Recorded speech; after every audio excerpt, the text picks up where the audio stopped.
इस वीडियो में हम करेंगे talking to animals study of language by George Yule के चैप्टर 2 का ये इम्पोर्टेंट टॉपिक है। इस वीडियो में हम देखेंगे कि क्या एनिमल्स भी ह्यूमन लैंग्वेज को समझ सकते हैं या बोल सकते हैं। तो चलिए वीडियो को शुरू करते हैं। वीडियो शुरू करने से पहले एक आपसे छोटी सी रिक्वेस्ट है कि अगर अब तक आपने मेरा चैनल सब्सक्राइब नहीं किया है तो चैनल को सब्सक्राइब ज़रूर कर लें। डियर व्यूवर्स, आपने सर्कस में एक ट्रेनर को लाइंस के साथ लाइंस के साथ को ऑर्डर्स देते हुए सुना होगा, जो कि उसकी बात को अच्छे से फॉलो कर रहे होते हैं। A rider can say whoa to horse and they stop. एक घोड़सवार जो है वो घोड़ को एक वुआ साउंड जो है वो प्रोड्यूस करता है, जिससे घोड़े फ़ौरन रुक जाते हैं। We can say heel to dogs and they will follow at heel. जब हम अपने पेट डॉग को हील बोलते हैं तो वो क्या करते हैं, वो हमारे पीछे पीछे आना शुरू कर सकते हैं।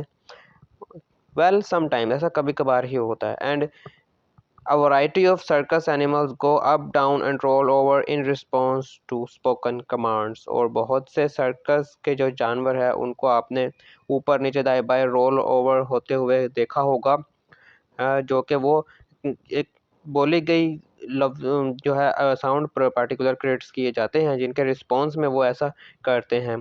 तो should we treat these examples as evidence that non humans can understand human language. तो क्या इन एग्जांपल्स को, इन मिसालों को हम इस सबूत के तौर पर देख सकते हैं कि जो जानवर हैं वो ह्यूमन लैंग्वेज को समझ सकते हैं? तो इस सवाल का जवाब क्या है? Probably not.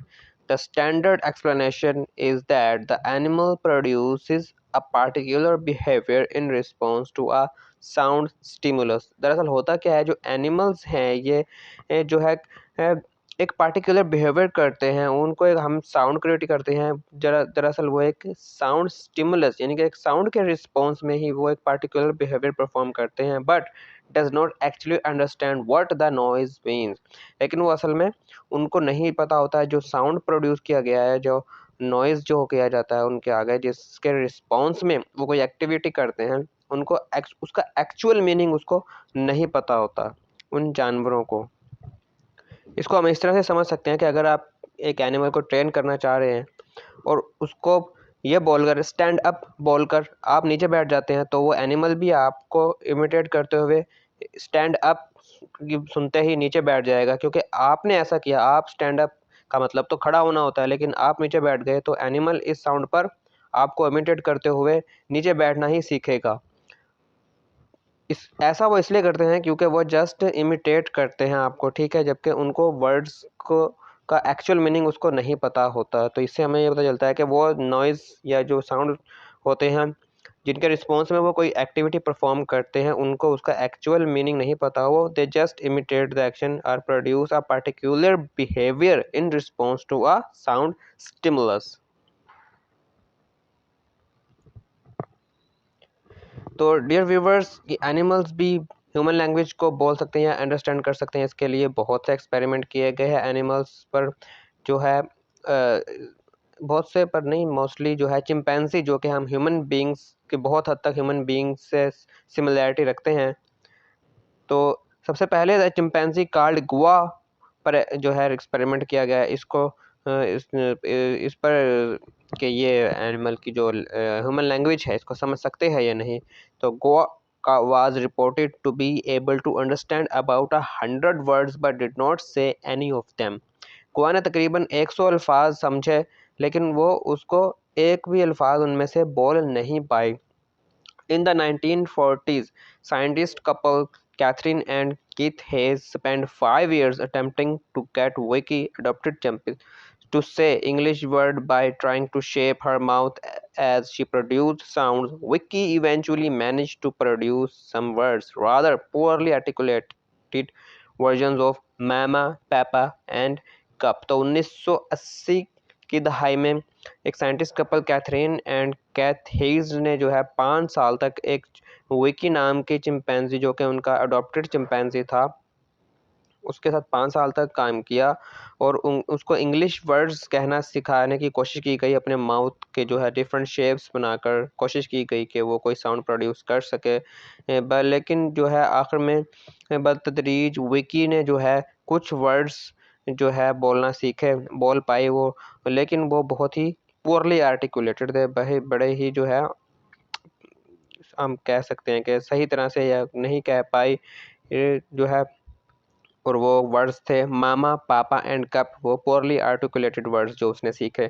तो हम कह सकते हैं कि apps and gorillas can like chimpanzees communicate with a wide range of vocal calls but they just can't make human speech। तो जो एप्स और गोरिल्लाज हैं वो चिंपैंजीज की तरह वो भी बहुत से वोकल कॉल्स यानी कि साउंड वोकल साउंड्स को प्रोड्यूस करते हुए आपस में कम्युनिकेट तो कर सकते हैं, लेकिन वो ह्यूमन की तरह बिल्कुल भी बात नहीं कर सकते।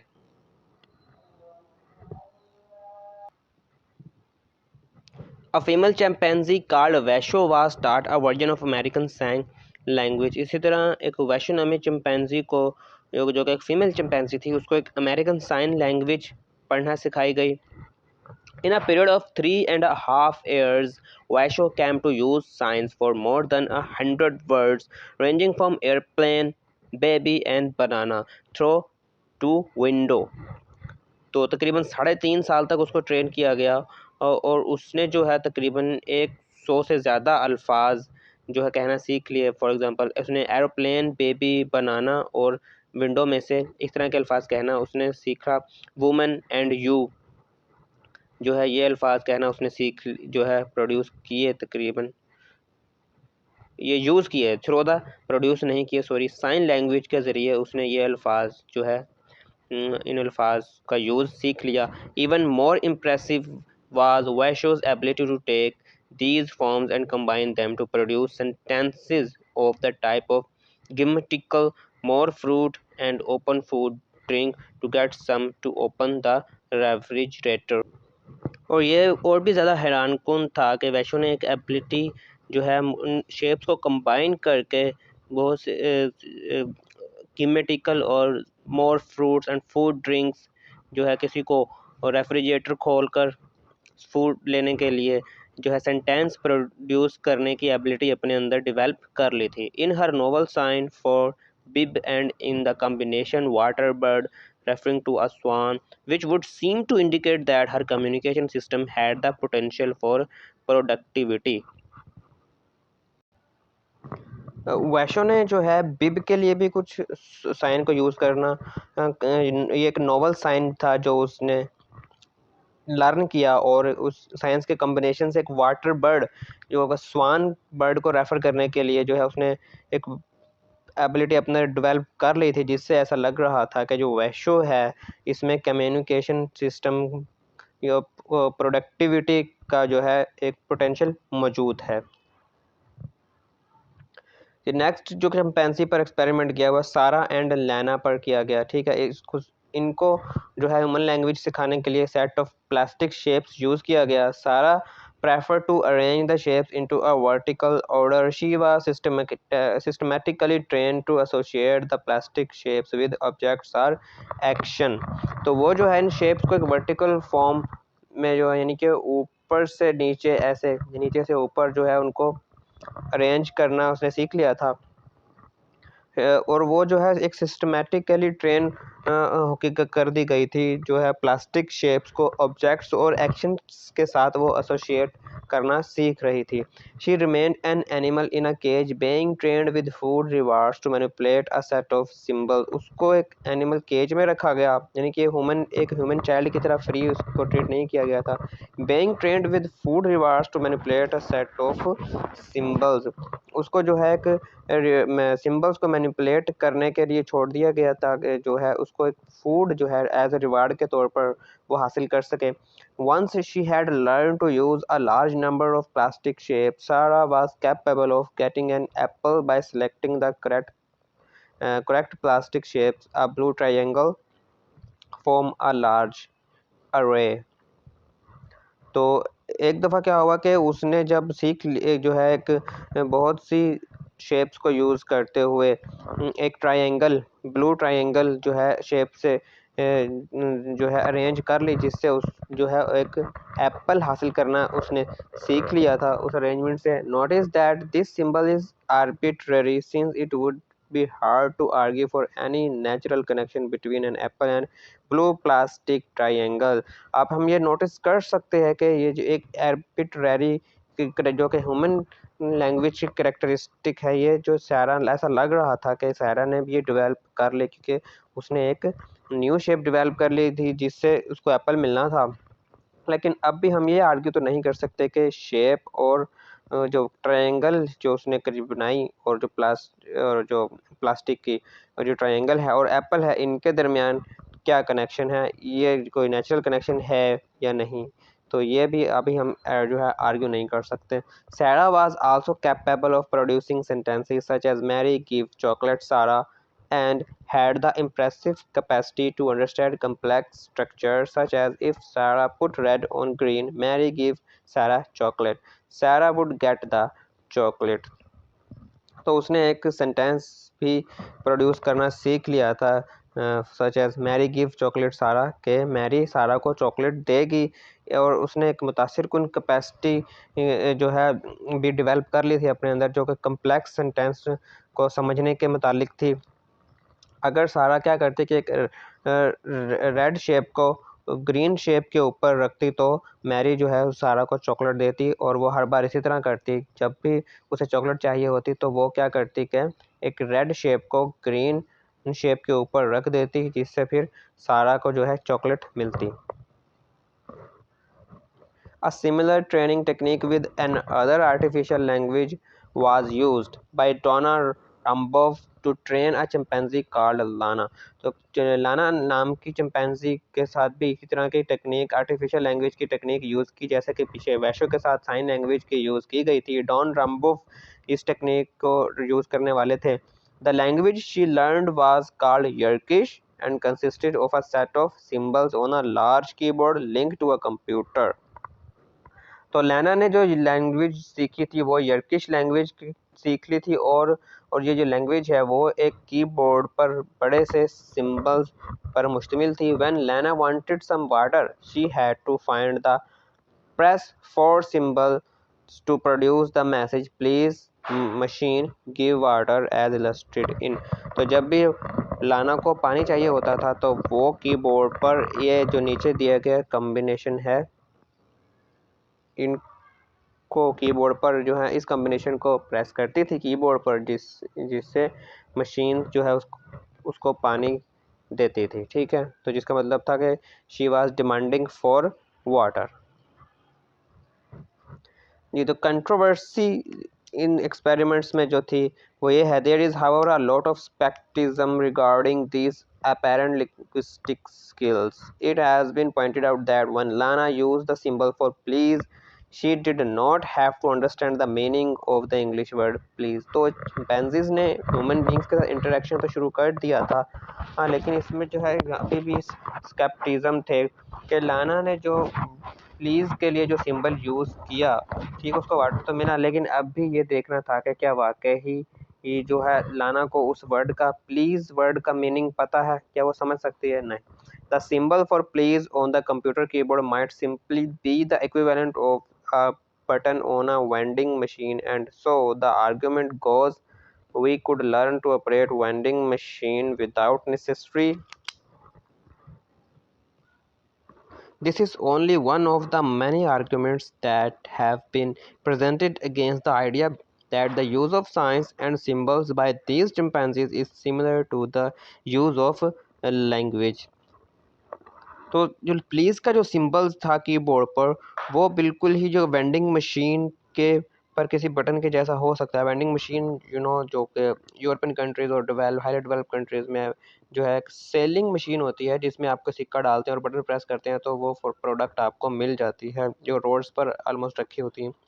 ठीक है, तो ये देखा गया कि जो साइंस जो सिंबल्स कीबोर्ड पर बटन प्रेस करके कम्युनिकेट करने का जो प्रोसेस था वो वेंडिंग मशीन यूज़ करने जैसा ही था चिंपैंजी का। ठीक है, तो on the basis of his work with another chimpanzee called Nim, the psychologist Herbert Terrace argued that chimpanzees simply produce signs in response to the demands of people and tend to repeat signs those people use. Yet they are treated as if they are taking part in a conversation. तो इन्हीं basis पर जो है एक और chimpanzee निम पर भी काम किया गया और हार्बर्ट टेरेस ने ये निम पर काम करने करके जो है ये आर्ग्यू किया कि चिंपैंजीज जो है वो सिंपली इन साइंस को यूज़ करते हैं, साइंस प्रोड्यूस करते हैं जो कि लोगों के रिस्पॉन्स में जो कि लोग डिमांड कर रहे होते हैं उनसे, ठीक है। तो वो उनको इमिटेट करते हुए साइंस को यूज़ करके जो जैसा कि उनको सिखाया जाता है यूज़ करना, वो उन्हीं को इमिटेट करते हैं और ठीक है। फिर भी जो है उनको ये समझा जाता है कि या ऐसे ट्रीट किया जाता है कि जो वो एनिमल्स हैं वो कन्वर्सेशन में हिस्सा ले रहे हैं ह्यूमन के साथ। In a more recent set of studies, an interesting development relevant to this controversy came about almost by accident.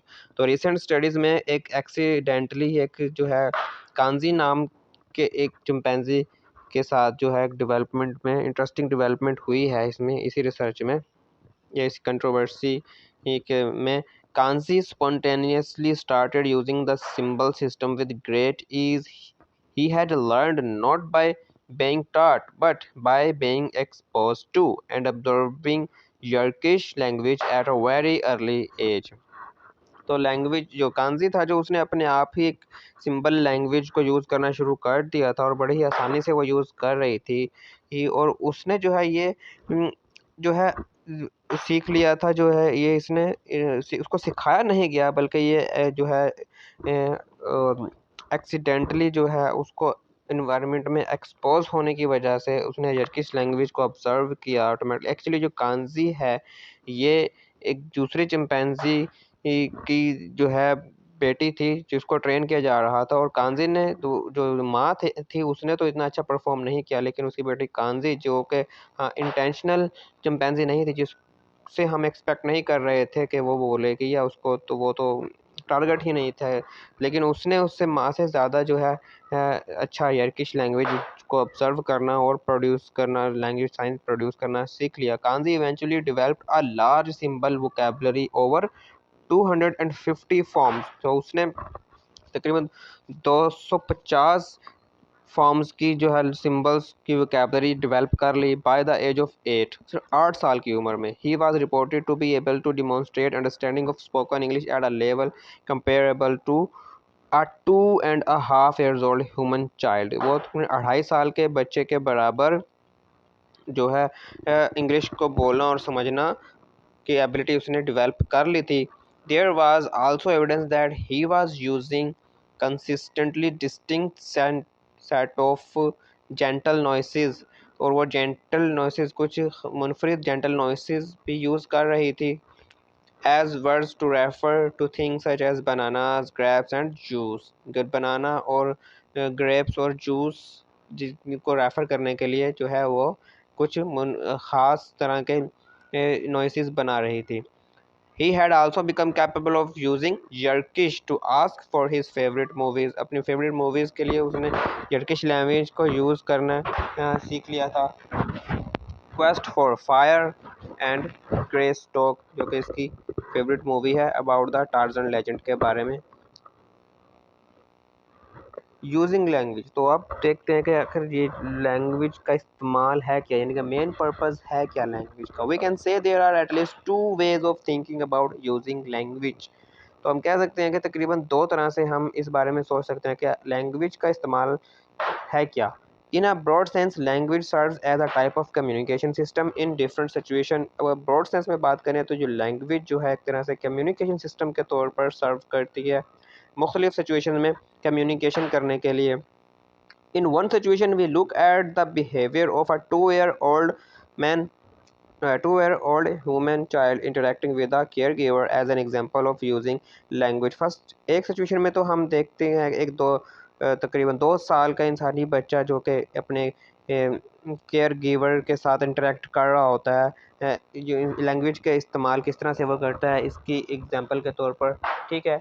In another situation we observe very similar behaviour from chimpanzees when they are interacting with human, और दूसरी situation में हम chimpanzees को observe कर रहे होते हैं जब वो ह्यूमन बींग्स से इंटरेक्ट कर रहे होते हैं।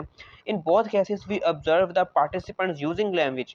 दोनों ही केसेस में हम देखते हैं कि जो दोनों पार्टिसिपेंट हैं यानी कि चिंपांजी और ह्यूमन चाइल्ड, वो दोनों ही लैंग्वेज को यूज़ कर रहे हैं। However there is a difference underlying the 2 years old's communicative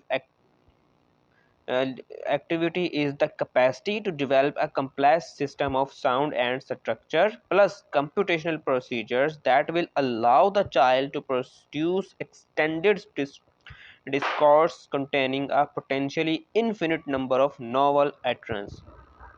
तो हम इन दोनों ही केसेस में बहुत ज़्यादा डिफरेंस है, यानी कि ह्यूमन चाइल्ड के लैंग्वेज यूज़ करने में और एक चिंपैंजी के लैंग्वेज यूज़ करने में। एक 2 साल का बच्चे की जो कम्युनिकेटिव एक्टिविटी है, ये ऐसी सलाहियत है जो कि उसे एक कम्प्लेक्स सिस्टम ऑफ साउंड और स्ट्रक्चर प्रोड्यूस करने की कैपेसिटी है उसकी, प्लस कंप्यूटेशनल प्रोसीजर है, और ये उसका कंप्यूटेशनल प्रोसीजर है जो कि उसको एक वसी गुफ्तगू करने पर मुश्तमिल है इसकी कैपेसिटी, और infinite number of novel utterance है, और वो एक लामहदूद तौर पर जो है नए अल्फाज प्रोड्यूस कर सकता है। जबकि चिंपैंजीज़ के साथ ऐसा नहीं था, वो उसके साथ मामला ये था जितना उसको सिखाया जाएगा उतना ही वो सीख पाएँगे, इससे ज़्यादा नहीं। No other creature has been observed using language in this sense. तो इस तरह से कि 2 साल के ह्यूमन बच्चे की तरह किसी भी क्रिएचर को, दूसरी क्रिएचर को लैंग्वेज यूज़ करते हुए ऑब्जर्व नहीं किया गया। It is in this more comprehensive and productive sense that the we say that language is uniquely human. At the end हम कह सकते हैं जो लैंग्वेज है ये ख़ास तौर पर ह्यूमन ही है, यानी इंसानों के मुतालिक ही है। तो इसी के साथ हमारा चैप्टर हुआ कंप्लीट।